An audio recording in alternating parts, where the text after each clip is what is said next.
काठमाडौँ महानगरपालिकाका मेयर तथा राष्ट्रपालले आगामी निर्वाचन पछाडि प्रधानमन्त्रीको रूपमा उठाएको उम्मेद्वार बालेन्द्र शाह किन चुपचाप र मौन त साँधेर बसिरहेका छन्?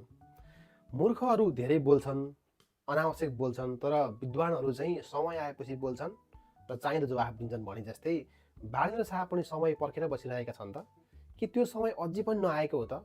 चुनाव आउनलाई लगभग 52 दिन अझै बाँकी छ, फागुन 21मा चुनाव भयो भने। तर पनि सार्वजनिक कार्यक्रममा भाग लिने अथवा मिडियाहरूलाई इन्टरभ्यू दिने कुनै पनि उनको केही पनि छैन अहिलेसम्म।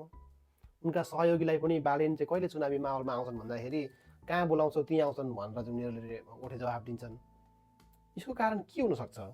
के यो सबै फागुन 21मा चुनाव हुँदैन भनेर ढुक्कले बसेका त होइनन्?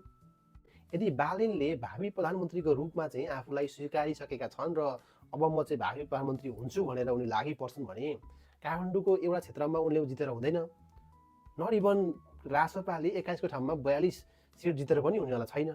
यदि प्रचण्डलाई चाहिँ अपवादको रूपमा लिने हो भने कम्तीमा पनि लिडिङ पार्टी हुनको लागि 80-90 सिट ल्याउनु पर्यो। 80-90 सिट ल्याउनको लागि त तपाईँको हुम्ला जुम्लामा पनि जित्नु पर्यो, उता तपाईँको सुदूरपूर्वको ताप्लेजुङमा पनि जित्नु पर्यो होला, अथवा डडेलधुराको पनि केही सिट चाहियो होला होइन। काठमाडौँको 2-4वटा 8-10वटा सिटले मात्रै भएन, त्यही पनि त्यहाँ पनि कम्पिटेन्ट उम्मेदवारहरू उठ्न सक्छन्।